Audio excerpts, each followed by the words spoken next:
उसी क्षण के अंदर जिनका आपको इंतजार था वो घड़ी आ चुकी है। हमारे मध्य में भैया बंद करना, बंद बता के थोड़ा सा बंद करिए। अभी हमारे मध्य में देश के प्रधानमंत्री नरेंद्र मोदी जी पहुंचने वाले।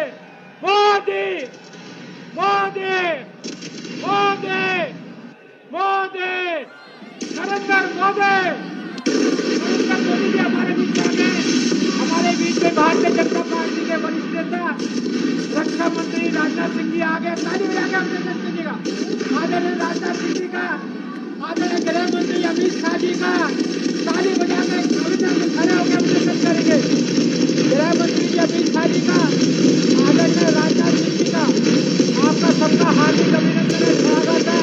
प्रधानमंत्री नरेंद्र मोदी जी हमारे बीच में पहुंच चुके हैं। द्वारा उनका अभिनंदन हो रहा है, उनका स्वागत हो रहा है। आप इस तालियों के साथ हमारे वरिष्ठ नेता आदरणीय अमित शाह जी का, आदरणीय राजनाथ सिंह का अभिनंदन कीजिए। तालियों की साथ में बरबट ताली की साथ में अभिनंदन होना चाहिए। हमारे मध्य में वरिष्ठ नेतागण पहुंच गए हैं।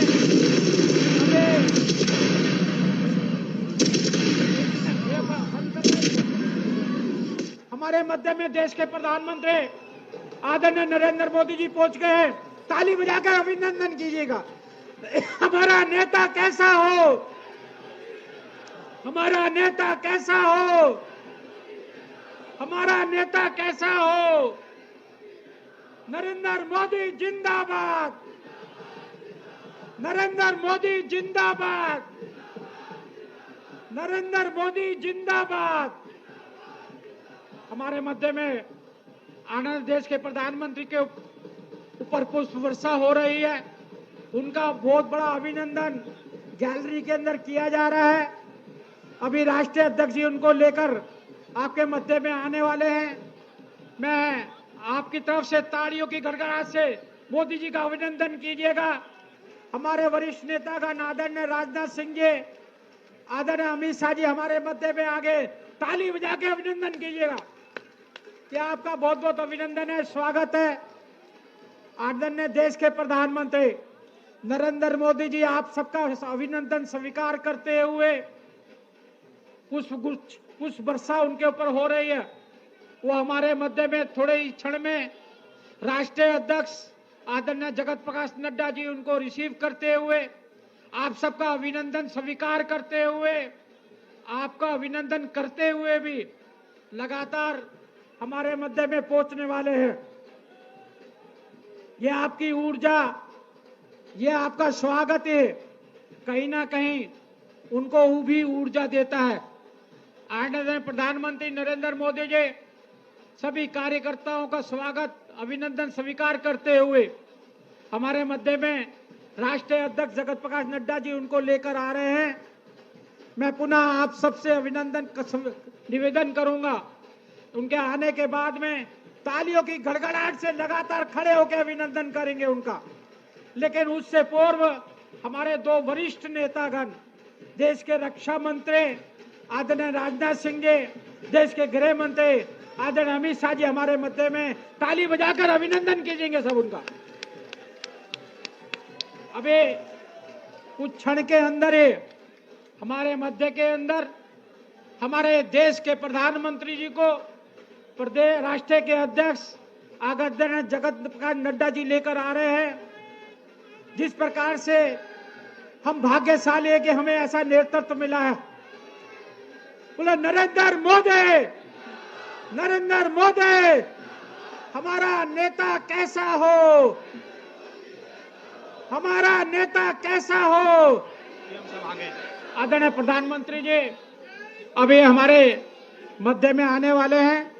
आप सबका अभी हमारे गैलरी के अंदर आपका सभी का स्वागत स्वीकार भी करेंगे और हमारा मार्गदर्शन भी करने वाले हैं। बोले नरेंद्र मोदी, नरेंद्र मोदी, हमारा नेता कैसा हो, हमारे नेता कैसा हो। अबे आदरणीय देश के प्रधानमंत्री, हमारे नेता, विश्व के एकमात्र नेता आदरणीय नरेंद्र मोदी जी हमारे मध्य में आने वाले आपका स्वागत स्वीकार करेंगे। आप सब खड़े होकर तालियों की गड़गड़ाहट के साथ में आदरणीय नरेंद्र मोदी जी हमारे मध्य में आ चुके हैं। सब स्वागत करेंगे, तालियों को बजाकर स्वागत करेंगे। हमारे हर दिल अजय विश्व के एकमात्र नेता, देश के प्रधानमंत्री आदरणीय नरेंद्र मोदी जी हमारे मध्य में आ चुके हैं।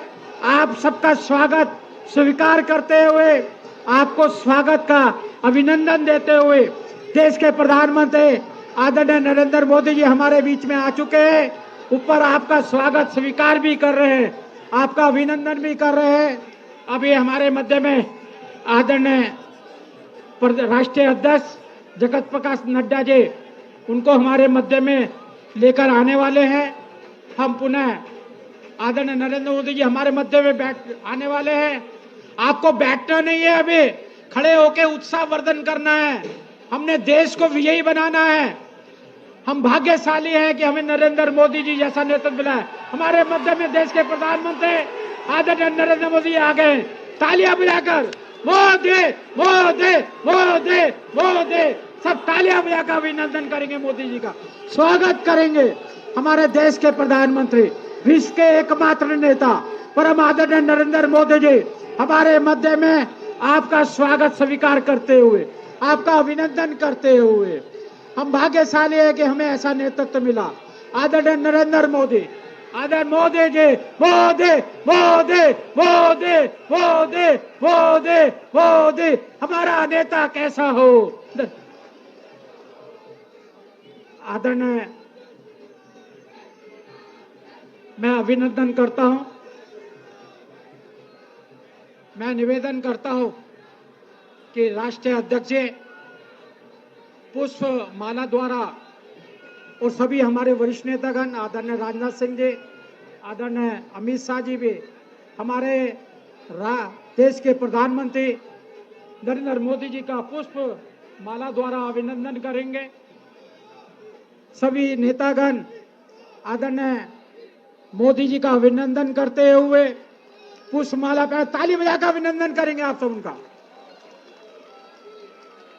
मोदी मोदी मोदी मोदी मोदी,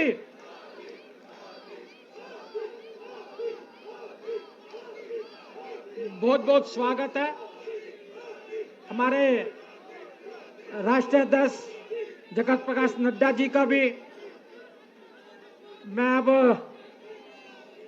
निवेदन करूंगा आदरणीय राष्ट्रीय अध्यक्ष जगत प्रकाश नड्डा जी से कि आए हमारा अध्यक्ष भाषण द्वारा हमारा मार्गदर्शन करें। आदरणीय जगत प्रकाश नड्डा जी।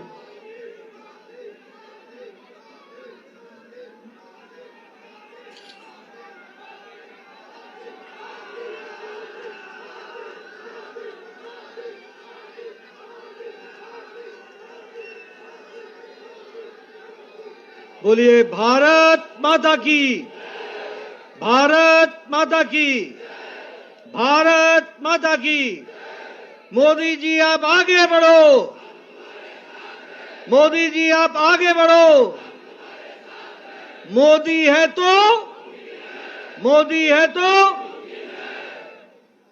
आज के इस विजय श्री के आभार कार्यक्रम में मंच पर उपस्थित हम सबके यशस्वी प्रधानमंत्री आदरणीय श्री नरेंद्र मोदी जी, हमारे रक्षा मंत्री श्री राजनाथ सिंह जी, गृह मंत्री अमित भाई शाह जी, और यहां इतनी बड़ी संख्या में एकत्र आए देवी और सज्जनों, मीडिया के मेरे साथी और करोड़ों लोग जो इस समय डिजिटल दुनिया के माध्यम से जुड़े हैं, आप सब की ओर से आज के इस आभार कार्यक्रम में और विजयश्री के कार्यक्रम में मैं अपनी ओर से और आप सब की ओर से आदरणीय प्रधानमंत्री जी का हार्दिक अभिनंदन करता हूं, स्वागत करता हूं।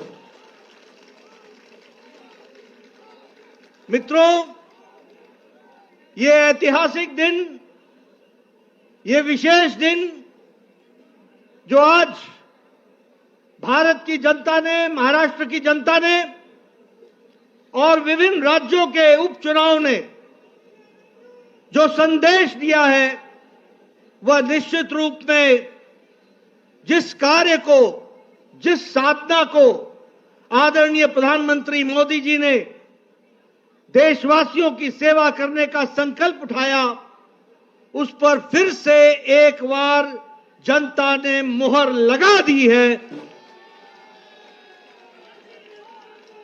इसके लिए विशेष करके महाराष्ट्र की जनता, विभिन्न राज्यों में उपचुनाव की जनता और झारखंड की जनता को मैं बहुत बहुत धन्यवाद देता हूं, आभार व्यक्त करता हूं। मित्रों, जब मैं प्रधानमंत्री जी का अभिनंदन कर रहा हूं और आज सवेरे जब नतीजे आने शुरू हुए, तो हमें यह भी ध्यान में रखना चाहिए कि कल ही प्रधानमंत्री जी अपने 5 दिन की यात्रा में नाइजीरिया, ब्राजील और गयाना से होकर के आए हैं और दुनिया में, देश में, दुनिया में आदरणीय प्रधानमंत्री जी ने अपनी छाप छोड़ी।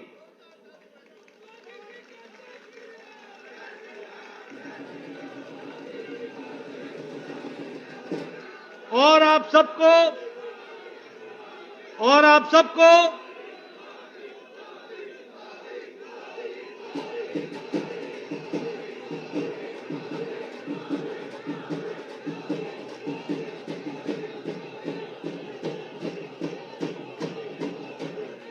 सबको जानकर यह खुशी होगी कि नाइजीरिया ने और गयाना ने आदरणीय मोदी जी को अपने सर्वोच्च सम्मान के साथ उनको सम्मानित किया है।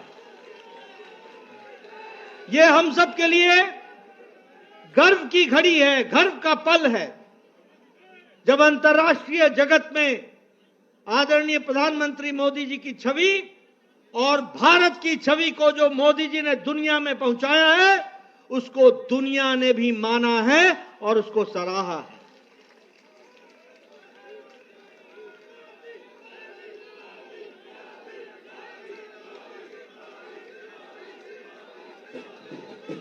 मित्रों, ये जो जीत पिछले आज के दिन महाराष्ट्र में मिली, उपचुनाव में मिली और पिछले दिनों जो हरियाणा में मिली, उसने ये तय कर दिया कि जिस बात को प्रधानमंत्री जी ने रखा, विकासवाद, गांव, गरीब, वंचित, पीड़ित, शोषित, दलित, महिला, युवा, किसान, इनको मुख्य धारा में शामिल करके आगे देश को ले जाना है, इस पर फिर से जनता ने मुहर लगा दी है। ये भी हमको ध्यान में रखना। मित्रों, यह चुनाव इस बात का भी संदेश देता है कि जो लोग समाज को बांटने में लगे थे, बंटने और बटाने में लगे हुए थे, जो लोग गुमराह करने में लगे हुए थे, उनको मुंह की खानी पड़ी है और प्रधानमंत्री जी का विकासवाद, इसको फिर से देश ने सराहा है।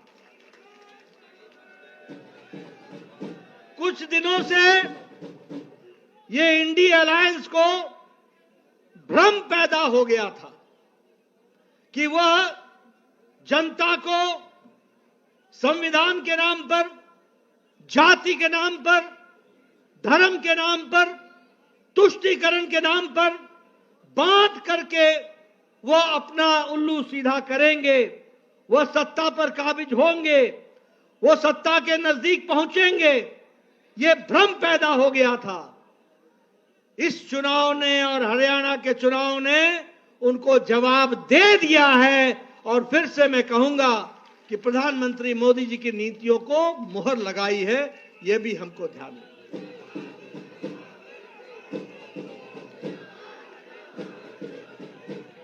मैं यहां यह भी बताना चाहता हूं कि महाराष्ट्र का चुनाव, महाराष्ट्र का जनादेश हमें और यह भी हमको स्पष्ट बताता है कि महाराष्ट्र का जनादेश न कि सिर्फ हमको 2024 में मिला, जनादेश हमको 2019 में भी मोदी जी के नेतृत्व में मिला था। लेकिन उस समय उद्धव ठाकरे जी की सत्ता के प्रति लोलुपता, मोह और अवसरवादिता ने उस समय पीछे धोखा देकर उस जनादेश का निरादर किया था। और आज महाराष्ट्र की जनता ने फिर से आदर देकर के उनको धत्ता दिखा करके यह संदेश दे दिया है कि जनता मोदी जी के साथ है, महायुति के साथ है, भारतीय जनता पार्टी शिवसेना के साथ है और हमारे एनसीपी के साथ है। मित्रों, आंकड़े ये भी बताते हैं कि अगाड़ी को, ये जो महाअगाड़ी थी, इसको भी संदेश दे दिया है। और जब मैं संदेश देने की बात कहता हूं तो मुझे कांग्रेस के बारे में प्रधानमंत्री जी ने कहा था लोकसभा के चुनाव के पश्चात कि ये परजीवी पार्टी है, ये बेल की तरह, लता की तरह किसी के साथ चिपक जाती है और जिसके साथ चिपकती है उसको भी सुखा देती है। इस चुनाव ने तो कांग्रेस पार्टी को खुद तो सुखाया ही सुखाया, परजीवी को, दूसरे को भी सुखा दिया। और जो अगाड़ी के नतीजे हैं वो इस बात को प्रमाणित करते हैं परजीवी के बारे में। मैं यहां यह भी बताना चाहता हूं कि प्रधानमंत्री जी, आपके नेतृत्व में एक नया शब्द इजाद हुआ जिसे राजनीति में, जिसका उपयोग पिछले 70 साल नहीं हुआ था, क्योंकि 70 साल तक हम एंटी इनकम्बेंसी सुनते थे। आज हम प्रो इनकम्बेंसी सुन रहे हैं। और जब हम प्रो इनकम्बेंसी की बात कहते हैं तो गुजरात में 3 दशक तक कमल खिला है, कमल खिला है, कमल खिला है। मध्य प्रदेश में 2 दशक से कमल खिल रहा है और असम में, त्रिपुरा में, उत्तराखंड में, उत्तर प्रदेश में, गोवा में, यहां 2-2 टर्म, दूसरी टर्म भी भारतीय जनता पार्टी का और एनडीए का परचम लहरा रहा है। और महाराष्ट्र में भी इस बार रिकॉर्ड टूटा है, इसको भी हमको ध्यान में रखना चाहिए। मित्रों, मैं यहां यह भी बताना चाहूंगा कि बाई इलेक्शन में, उपचुनाव में, उसमें भी पहले हमारे पास सिर्फ 11 सीटें थी। आज भारतीय जनता पार्टी 20 सीटें जीत करके आई और एनडीए 8 सीट जीत करके आई। 28 सीटें हम जीत करके आए हैं और वह भी देश का मूड बताता है, देश का मन बताता है, जिसको हमको हमेशा समझना चाहिए। उत्तर प्रदेश में 9 में से 7 सीटें भारतीय जनता पार्टी के पक्ष में गई और कुंदरकी की सीट पहली बार भारतीय जनता पार्टी जीत करके आई और वहां परचम लहराया है। राजस्थान में हमारे पास 2 सीटें थी एनडीए की, 1 सीट बीजेपी की थी। आज राजस्थान में 7 में से 5 सीटें भारतीय जनता पार्टी के पक्ष में गई। बिहार में नीतीश जी के नेतृत्व में वहां सरकार चल रही है, वहां 4 सीटों पर चुनाव हुआ और चारों की चारों सीटें एनडीए ने जीत ली। ये हमको ध्यान में रखना चाहिए, जिसमें से एक सीट हम पार्टी ने रिटेन की। वहीं हमारे जनता दल यूनाइटेड ने आरजेडी से 1 सीट बेलमगंज की, वो 32 साल बाद एनडीए के पक्ष में गई और जेडीयू के पक्ष में गई। और उसी तरीके से हमारे शाहबाद इलाके में जो दोनों सीटें आरजेडी के कब्जे में थी, दोनों ही जगह कमल खिला और भारतीय जनता पार्टी की सीट। असम में हमने पांचों की पांचों सीटें उपचुनाव में जीत ली, एनडीए ने पूरी की पूरी सीटें जीत ली। गुजरात में एक सीट का उपचुनाव था जिसे भारतीय जनता पार्टी ने कभी जीती नहीं थी, उसको भी पहली बार जीत हासिल कर ली और उसको भी जीत लिया। मध्य प्रदेश, छत्तीसगढ़ और उत्तराखंड में हमने अपनी एक एक सीट रिटेन कर ली और इसी तरीके से हम ये कह सकते हैं कि सारी ताकत लगाने से, जो आप लोगों के सहयोग से यह जीत हम सब लोगों को हासिल हुई है। मैं अपनी ओर से और अपनी पार्टी की ओर से, जहां महाराष्ट्र की जनता को, जहां जहां उपचुनाव हुए वहां की जनता को और हमारे झारखंड की जनता को तहे दिल से आभार व्यक्त करता हूं, धन्यवाद देता हूं। वहीं मैं झारखंड में इस बात का विश्वास दिलाता हूं कि वहां का मत हमें विपक्ष में बैठने के लिए कहा है, हम वहां पर रचनात्मक विपक्ष की भूमिका निभाएंगे और देश को मजबूत करते हुए बांग्लादेशियों के खिलाफ जो वहां पर विषय चला है उसको हम अंतिम स्तर तक लड़ेंगे और उस बात को हम उजागर करेंगे। मित्रों, मैं अंत में सभी कार्यकर्ताओं को, जिन्होंने दिन रात एक किया, मेहनत की, अपने घर को छोड़कर महीनों चुनाव में लगे रहे और हर वोटर तक पहुंचने का प्रयास किया, आपकी मेहनत रंग लाई है। आपकी मेहनत के लिए आप सबको मैं अपनी ओर से और पार्टी की ओर से बहुत बहुत धन्यवाद देता हूं और इसी प्रकार से हम मेहनत करते हुए पार्टी को मोदी जी के नेतृत्व में आगे बढ़ाएंगे। यही मुझे कहना है। आप सब लोग आदरणीय प्रधानमंत्री जी के मार्गदर्शन के लिए, वक्तव्य के लिए आतुर हैं। मैं इन्हीं शब्दों के साथ आप सबका बहुत बहुत धन्यवाद। जय भारत।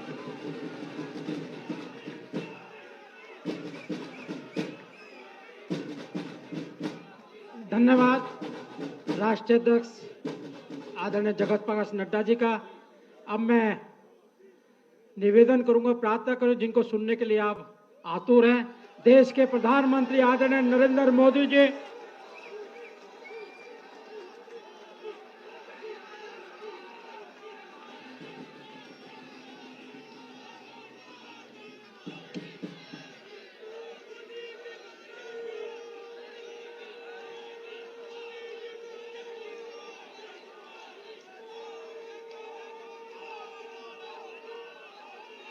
जो लोग महाराष्ट्र से परिचित होंगे उन्हें पता होगा कि वहां पर जब जय भवानी कहते हैं तो जय शिवाजी का बुलंद नारा लगता है। जय भवानी, जय भवानी, जय भवानी, जय भवानी। आज हम यहां पर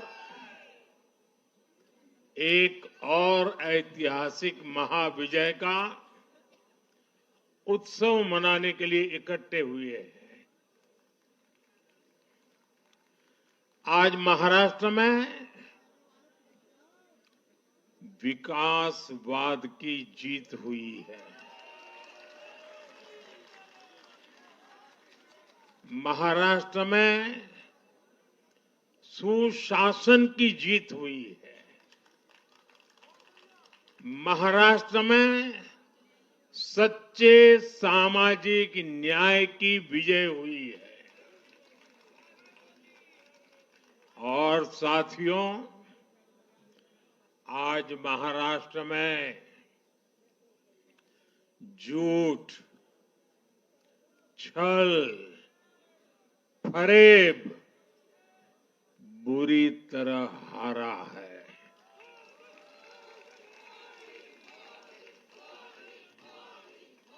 विभाजनकारी ताकतें हारी है। आज नेगेटिव पॉलिटिक्स की पराजय हुई है। आज परिवारवाद की हार हुई है। आज महाराष्ट्र ने विकसित भारत के संकल्प को और मजबूत किया है। मैं देश भर के भाजपा के, एनडीए के सभी कार्यकर्ताओं को बहुत बहुत बधाई देता हूं, उन सबका अभिनंदन करता हूं।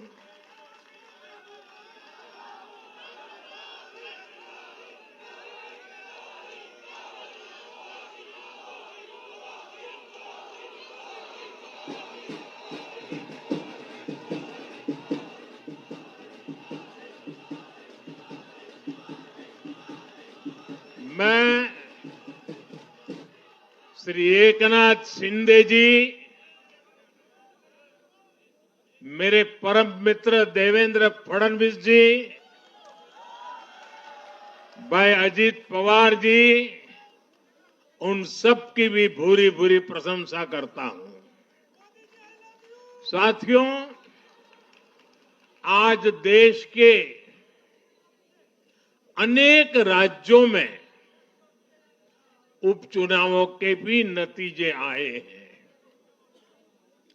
नड्डा जी ने विस्तार से बताया है, इसलिए मैं विस्तार में नहीं जा रहा हूं। लोकसभा की भी हमारी एक सीट और बढ़ गई है।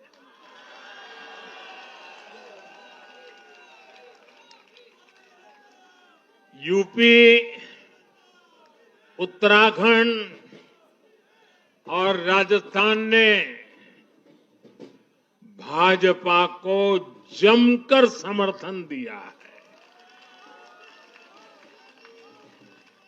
असम के लोगों ने भाजपा पर फिर एक बार भरोसा जताया है।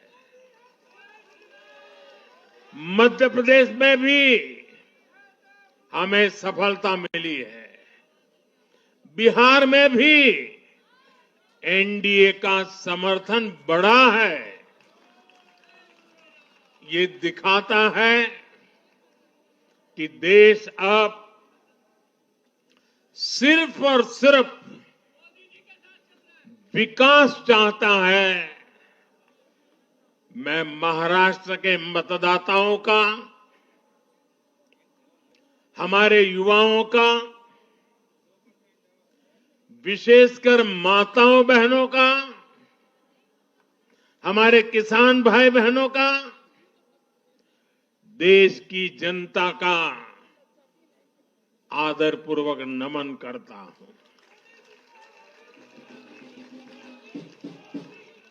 साथियों, मैं झारखंड की जनता को भी नमन करता हूं। झारखंड के तेज विकास के लिए हम अब और ज्यादा मेहनत से काम करेंगे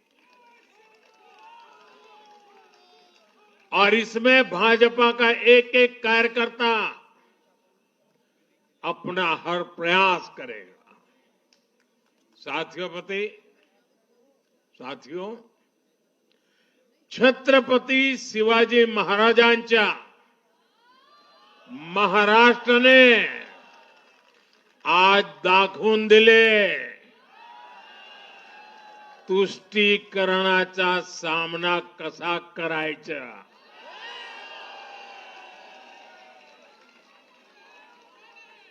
छत्रपती शिवाजी महाराज,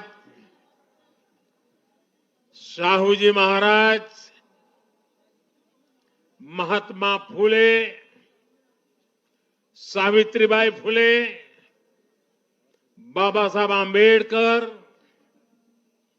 वीर सावरकर, बाळासाहेब ठाकरे ऐसे महान व्यक्तित्वों की धरती ने इस बार पुराने सारे रिकॉर्ड तोड़ दिए।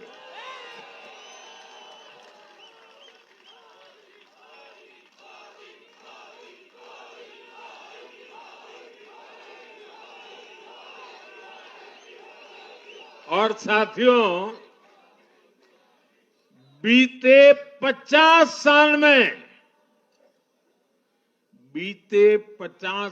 में किसी भी पार्टी या किसी भी प्री पोल अलायंस के लिए ये सबसे बड़ी जीत है 50 साल के बाद।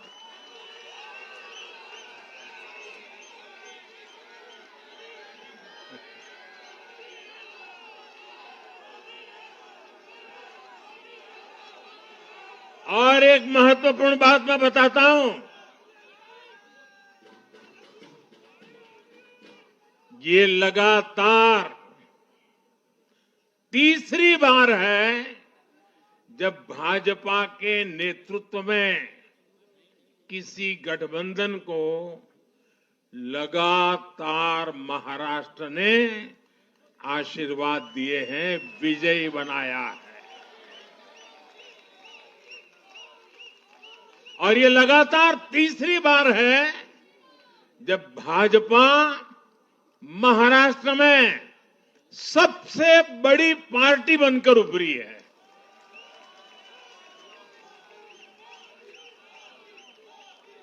साथियों, ये निश्चित रूप से ऐतिहासिक है। ये भाजपा के गवर्नेंस मॉडल पर मुहर है।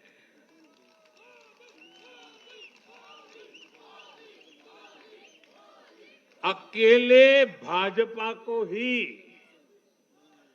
कांग्रेस और उसके सभी सहयोगियों से कहीं अधिक सीटें महाराष्ट्र के लोगों ने दी है। ये दिखाता है कि जब सुशासन की बात आती है तो देश सिर्फ और सिर्फ भाजपा पर और एनडीए पर भरोसा करता है।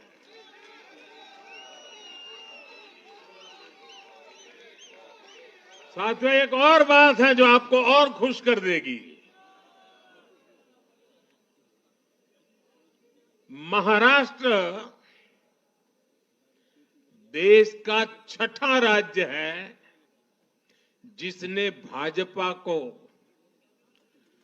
लगातार 3 बार जनादेश दिया है।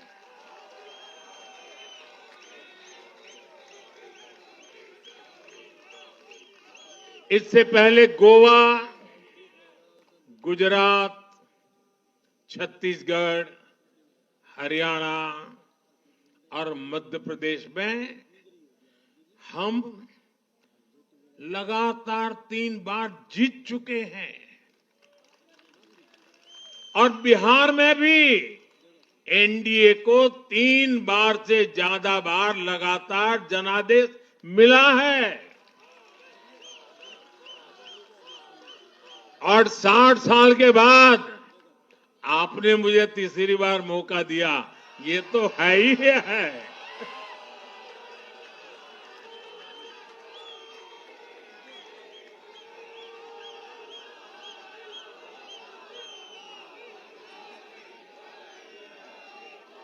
ये जनता का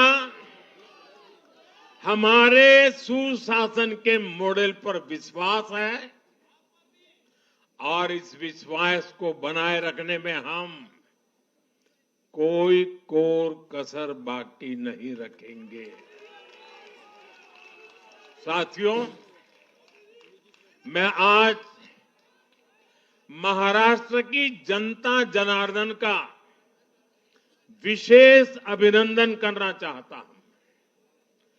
लगातार तीसरी बार स्थिरता को चुनना ये महाराष्ट्र के लोगों की सूझबूझ को दिखाता है। हाँ, बीच में जैसा भी नड्डा जी ने विस्तार से कहा था, कुछ लोगों ने धोखा करके अस्थिरता पैदा करने की कोशिश की, लेकिन महाराष्ट्र ने उनको नकार दिया है और उस पाप की सजा मौका मिलते ही दे दी है।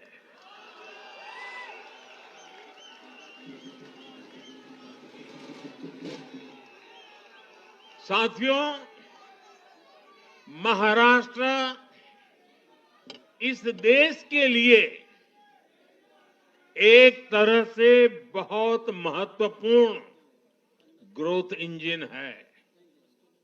इसलिए महाराष्ट्र के लोगों ने जो जनादेश दिया है, वो विकसित भारत के लिए बहुत बड़ा आधार बनेगा। वो विकसित भारत के संकल्प की सिद्धि का आधार बनेगा। साथियों, हरियाणा के बाद महाराष्ट्र के चुनाव का भी सबसे बड़ा संदेश है एकजुटता। एक है तो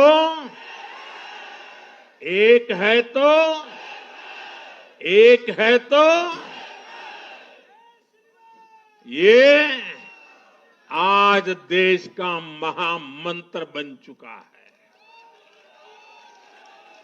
कांग्रेस और उसको इकोसिस्टम, उन्होंने सोचा था कि संविधान के नाम पर झूठ बोलकर,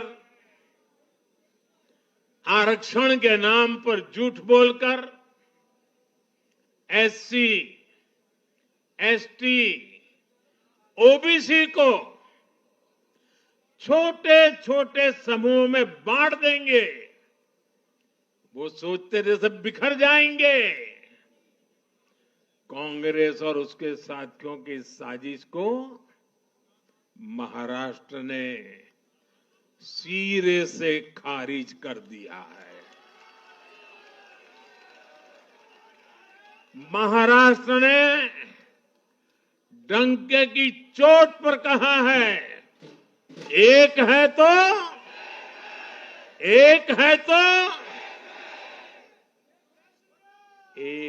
तो सेब है के भाव ने जाति, धर्म, भाषा और क्षेत्र के नाम पर लड़ाने वालों को सबक सिखाया है, सजा की है।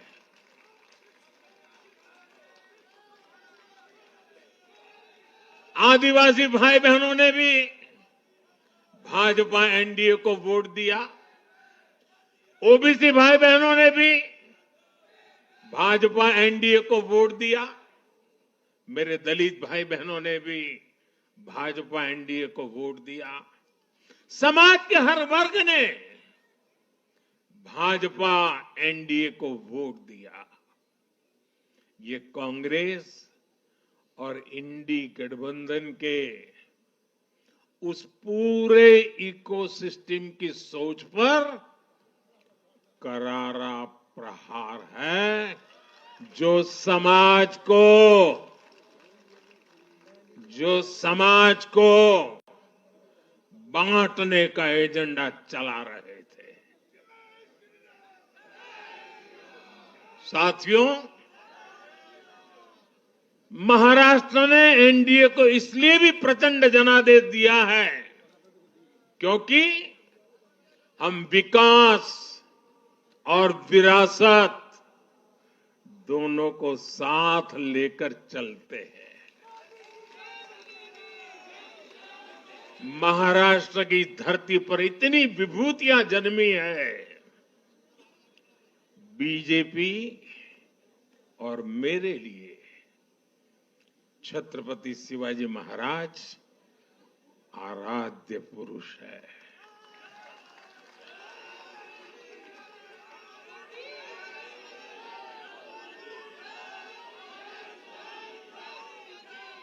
धर्मवीर छत्रपति संभाजी महाराज हमारी प्रेरणा है।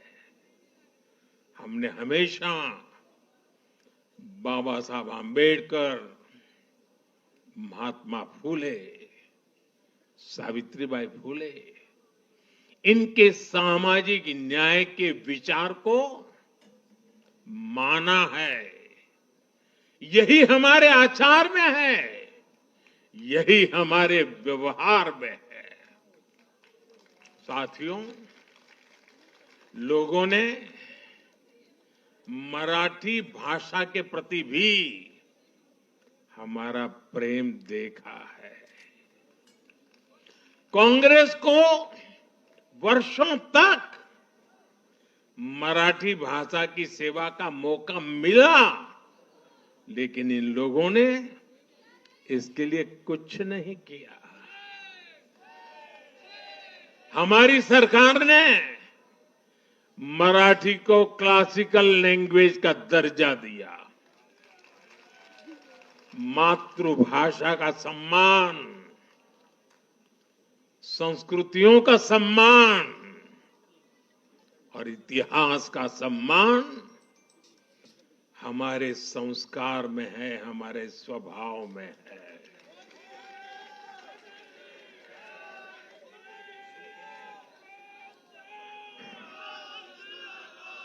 और मैं तो हमेशा कहता हूं, मातृभाषा का सम्मान मतलब अपनी मां का सम्मान।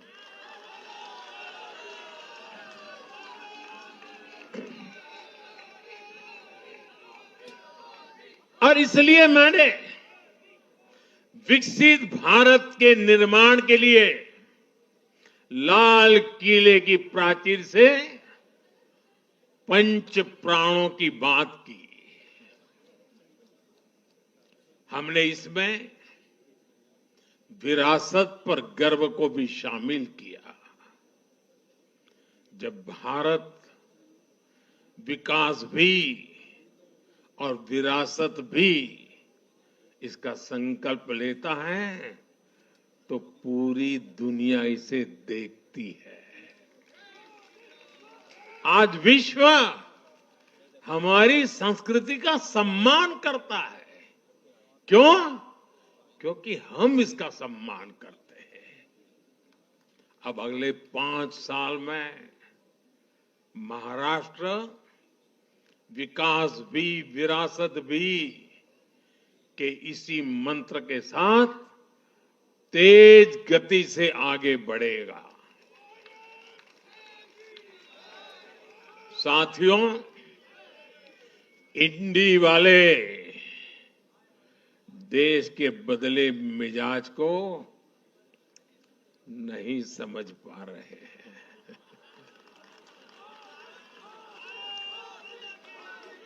ये लोग सच्चाई को स्वीकार करना ही नहीं चाहते। ये लोग आज भी भारत के सामान्य वोटर के विवेक को कम करके आंकते हैं। देश का वोटर, देश का मतदाता अस्थिरता नहीं चाहता। देश का वोटर नेशन फर्स्ट की भावना के साथ है। जो कुर्सी फर्स्ट का सपना देखते हैं उन्हें देश का वोटर पसंद नहीं करता। साथियों, देश के हर राज्य का वोटर दूसरे राज्यों की सरकारों का आकलन भी करता है। वो देखता है कि जो एक राज्य में बड़े बड़े प्रॉमिस करते हैं उनकी परफॉर्मेंस दूसरे राज्य में कैसी है। महाराष्ट्र की जनता ने भी देखा कि कर्नाटका, तेलंगाना और हिमाचल में कांग्रेस सरकारें कैसे जनता से विश्वासघात कर रही है। ये आपको पंजाब में भी देखने को मिलेगा।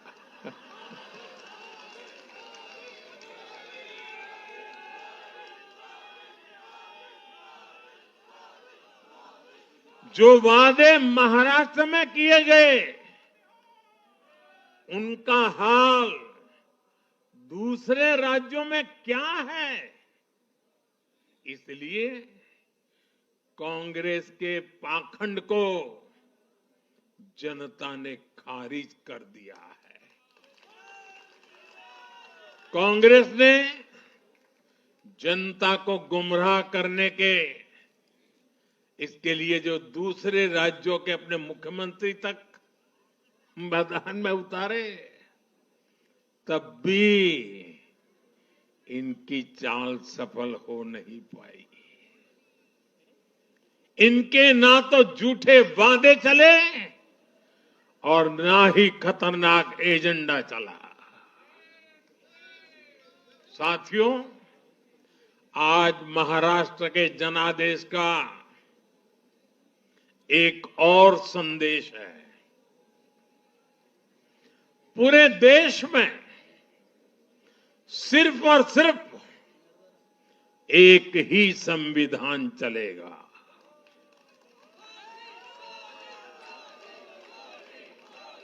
वो संविधान है बाबा साहब आम्बेडकर का संविधान, भारत का संविधान। जो भी सामने या पर्दे के पीछे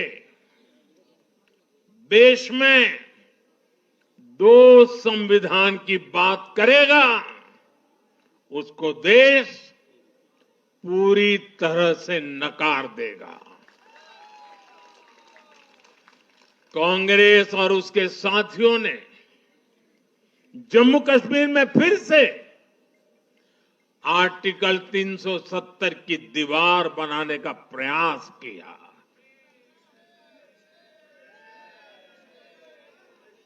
वो संविधान का भी अपमान है।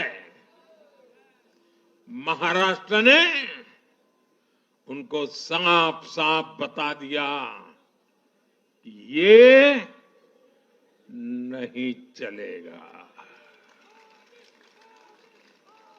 अब दुनिया की कोई भी ताकत,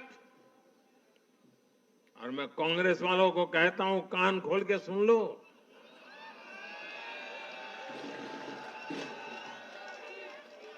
उनके साथियों को भी कहता हूं, अब दुनिया की कोई भी ताकत 370 को वापस नहीं ला सकती।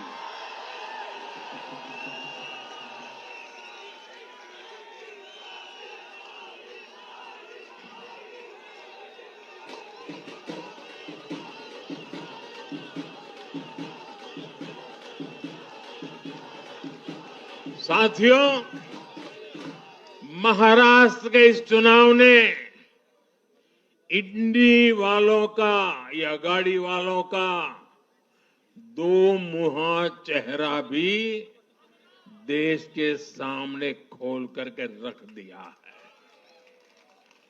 हम सब जानते हैं, बाला साहब ठाकरे का इस देश के लिए, समाज के लिए बहुत बड़ा योगदान रहा है। कांग्रेस ने सत्ता के लालच में उनकी पार्टी के एक धड़े को साथ में तो ले लिया, तस्वीरें भी निकाल दी, लेकिन कांग्रेस का कोई नेता बाला साहब ठाकरे की नीतियों की कभी भी प्रशंसा नहीं कर सकती। और इसलिए मैंने अघाड़ी में कांग्रेस के साथी दलों को चुनौती दी थी कि वो कांग्रेस से बाला साहब ठाकरे की नीतियों की तारीफ में कुछ शब्द जरा बुलवा करके दिखाएं। आज तक वो ये नहीं कर पाए हैं। मैंने दूसरी चुनौती वीर सावरकर जी को लेकर के दी थी।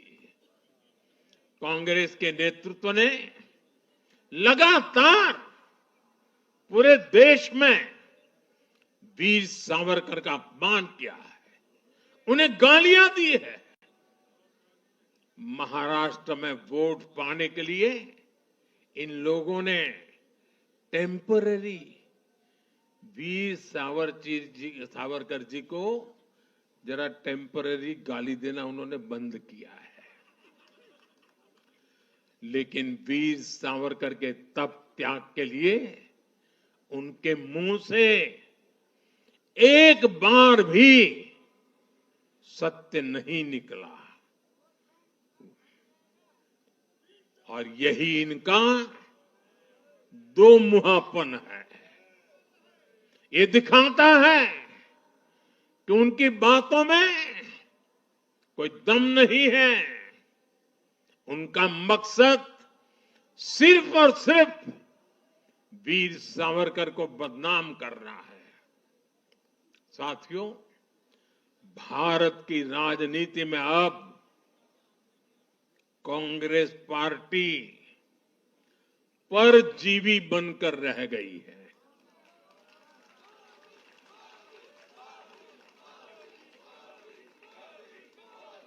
कांग्रेस पार्टी के लिए अब अपने दम पर सरकार बनाना लगातार मुश्किल हो रहा है। हाल ही के चुनावों में जैसे आंध्र प्रदेश, अरुणाचल प्रदेश, सिक्किम, हरियाणा और आज महाराष्ट्र में उनका सुपड़ा साफ हो गया।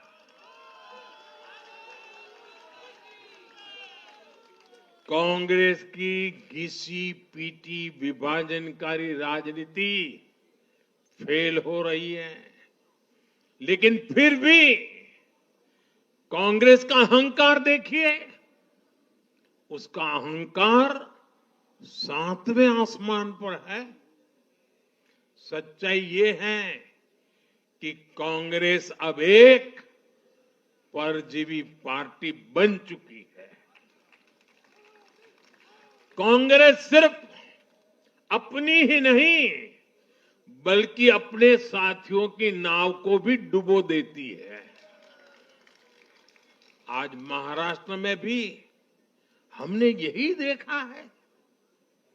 महाराष्ट्र में कांग्रेस और उसके गठबंधन ने महाराष्ट्र की हर 5 में से 4 सीट हार गए। अघाड़ी के हर घटक का स्ट्राइक रेट 20% से भी नीचे है।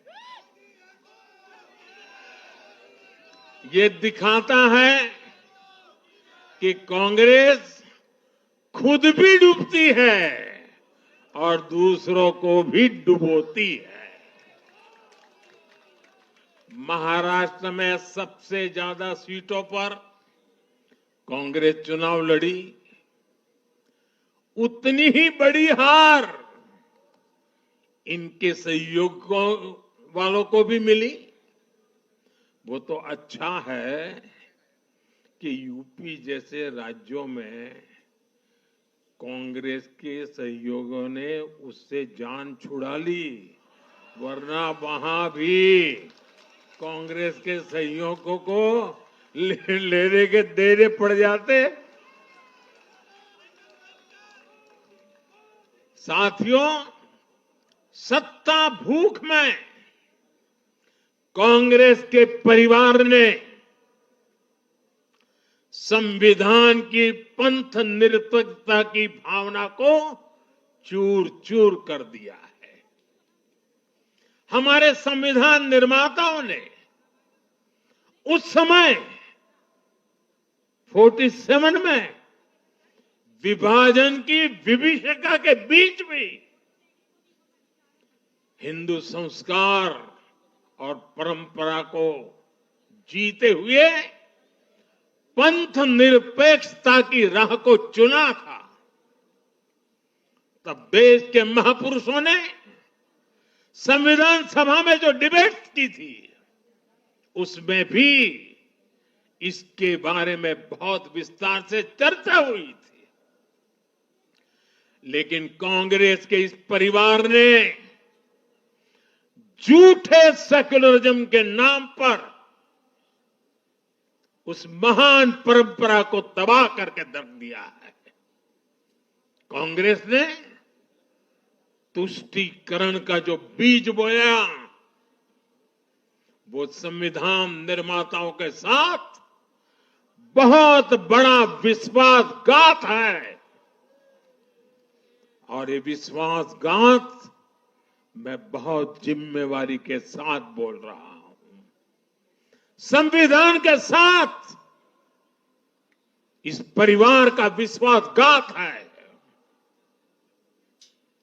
दशकों तक कांग्रेस ने देश में यही खेल खेला। कांग्रेस ने तुष्टीकरण के लिए कानून बनाए,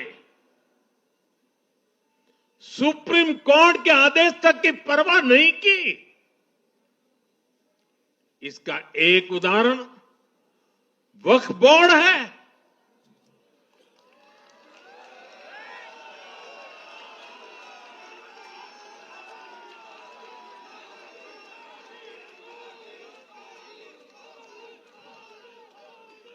दिल्ली के लोग तो चौंक जाएंगे। हालात ये थी कि 2014 में इन लोगों ने सरकार से जाते जाते दिल्ली के आसपास की अनेक संपत्तियां वक्फ बोर्ड को सौंप दी थी।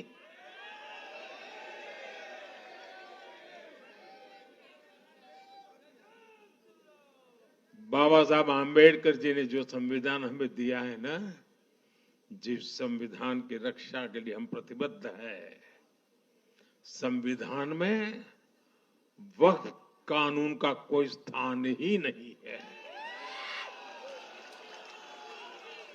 लेकिन फिर भी कांग्रेस ने तुष्टीकरण के लिए वक्फ बोर्ड जैसी व्यवस्था पैदा कर दी। ये इसलिए किया गया ताकि कांग्रेस के परिवार का वोट बैंक बढ़ सके।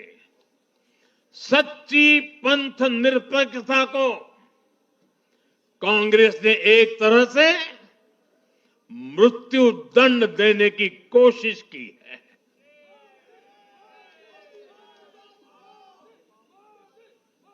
साथियों, कांग्रेस के शाही परिवार की सत्ता भूख इतनी विकृति हो गई है कि उन्होंने सामाजिक न्याय की भावना को भी चूर चूर कर दिया है। एक समय था जब कांग्रेस के नेता इंदिरा जी समेत खुद जात पात के खिलाफ बोलते थे, पब्लिकली लोगों को समझाते थे, एडवर्टाइजमेंट छापते थे।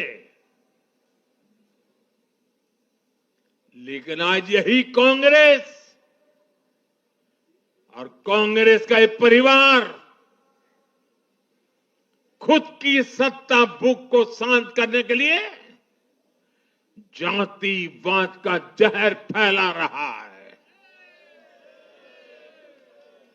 इन लोगों ने सामाजिक न्याय का गला घोंट दिया है। साथियों, एक परिवार की सत्ता भूख इतने चरम पर है कि उन्होंने खुद की पार्टी को ही खा लिया है।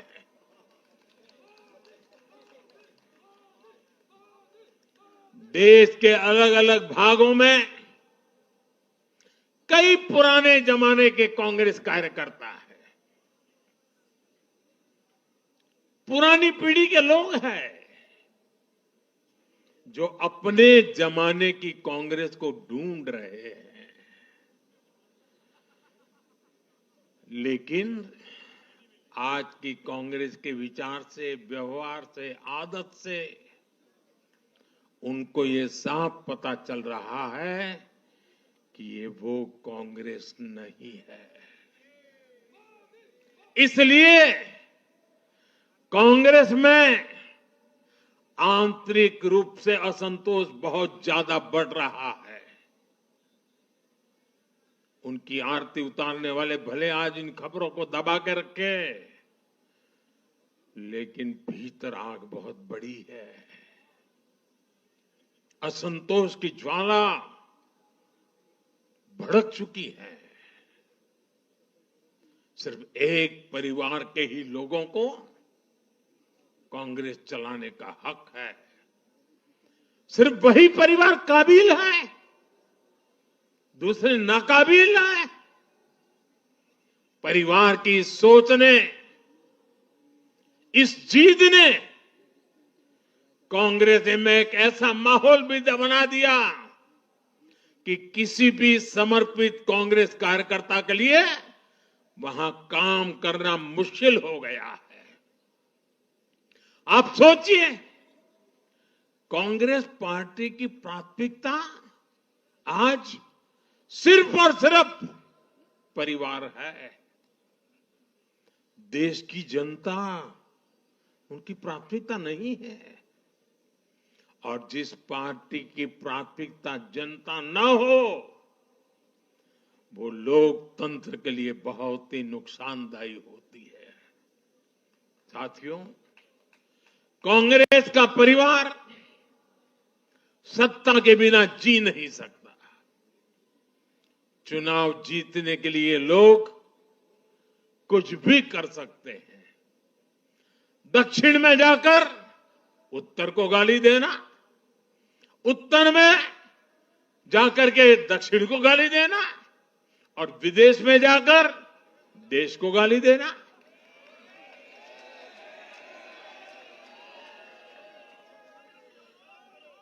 और अहंकार इतना कि ना किसी का मान, ना किसी की मर्यादा, और खुलेआम झूठ बोलते रहना, हर दिन एक नया झूठ बोलते रहना। यही कांग्रेस और उसके परिवार की सच्चाई बन गई है। आज कांग्रेस का अर्बन नक्सलवाद भारत के सामने एक नई चुनौती बनकर खड़ा हो गया है। इन अर्बन नक्सलियों का रिमोट कंट्रोल देश के बाहर है, और इसलिए सभी को इस अर्बन नक्सलवाद से बहुत सावधान रहना है। आज देश के युवाओं को, हर प्रोफेशनल को कांग्रेस की हकीकत को समझना बहुत जरूरी है। साथियों, जब मैं पिछली बार भाजपा मुख्यालय आया था, तो मैंने हरियाणा से मिले आशीर्वाद पर आपसे बात की थी। तब हमें गुरुग्राम जैसे शहरी क्षेत्र के लोगों ने भी अपना आशीर्वाद दिया था। अब आज मुंबई ने, पुणे ने, नागपुर ने, महाराष्ट्र के ऐसे सभी बड़े शहरों ने अपनी स्पष्ट राय रखी है।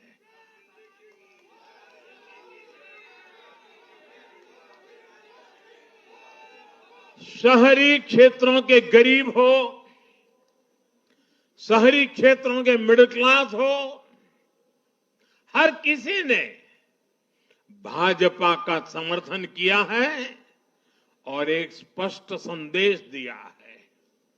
यह संदेश है आधुनिक भारत का, विश्व स्तरीय शहरों का।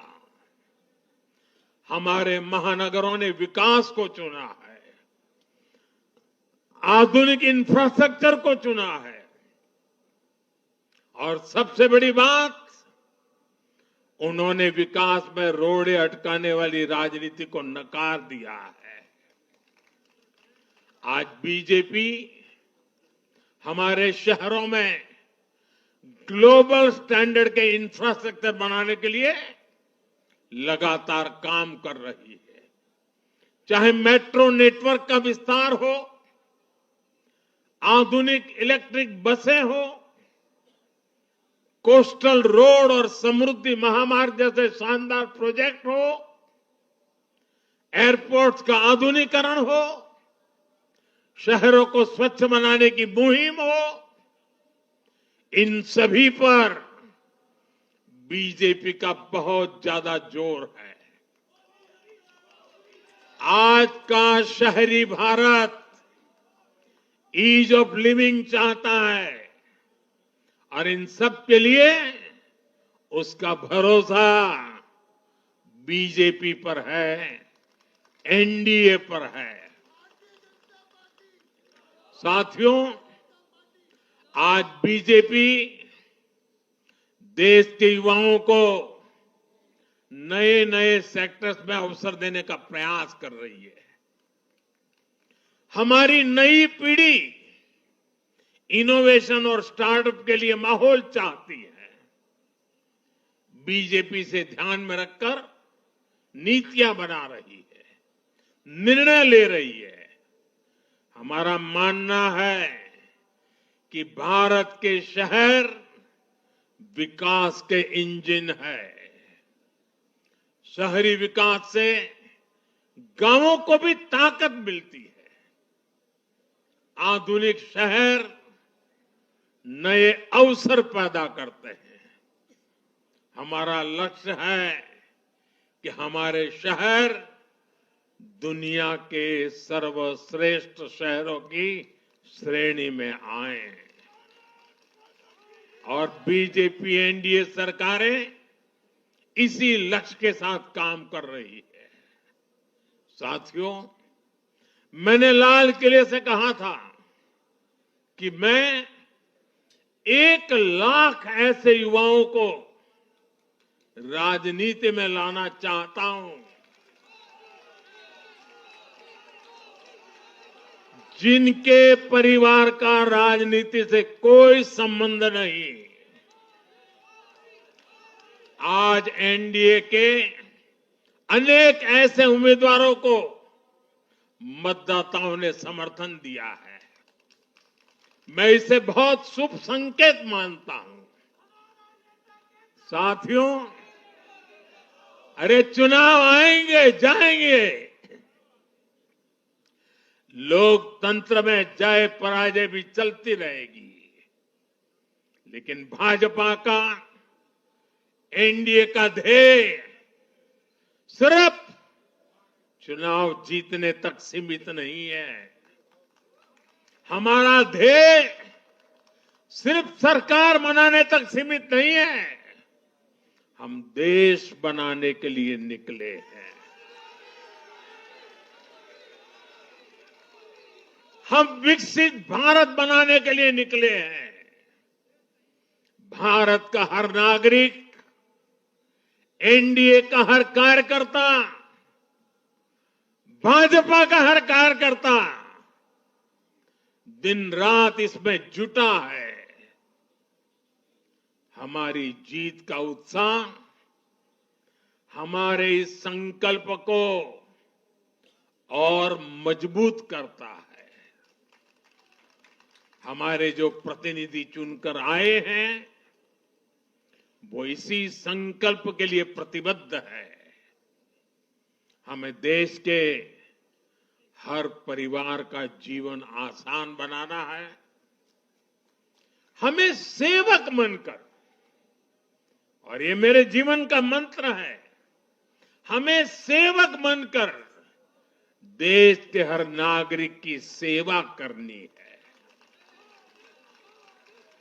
हमें उन सपनों को पूरा करना है जो देश की आजादी के मत वालों ने भारत के लिए देखे थे।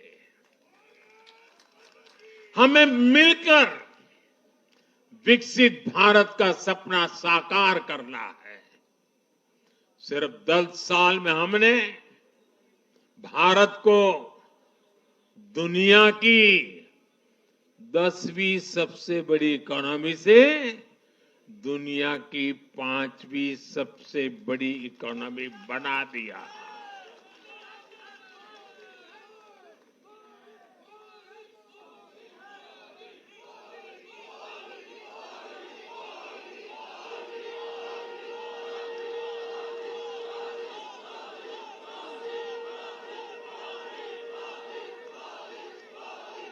किसी को भी लगता अरे मोदी जी 10 में से 5 पर पहुंच गए, अब तो बैठो आराम से।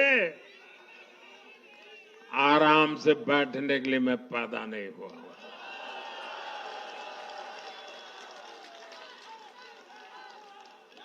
वो दिन दूर नहीं जब भारत दुनिया की तीसरी सबसे बड़ी अर्थव्यवस्था बन के रहेगा।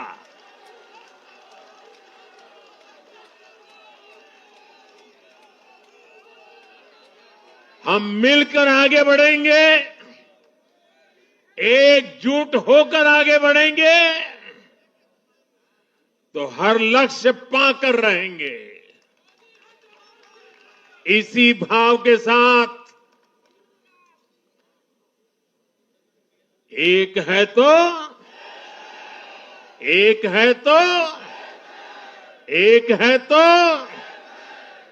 मैं एक बार फिर आप सभी को बहुत बहुत बधाई देता हूं, देशवासियों को बधाई देता हूं, महाराष्ट्र के लोगों को विशेष बधाई देता हूं। मेरे साथ बोलिए भारत माता की, भारत माता की, भारत माता की, भारत माता की, भारत माता की। वंदे वंदे वंदे वंदे वंदे वंदे वंदे वंदे। बहुत बहुत धन्यवाद।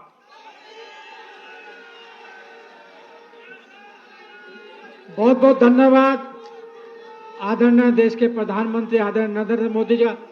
सब ताली बजा के अभिनंदन करेंगे, ताली बजा के अभिनंदन करेंगे। मोदी मोदी मोदी मोदी मोदी मोदी। पुनः अभिनंदन है देश के प्रधानमंत्री आदरणीय नरेंद्र मोदी जी का।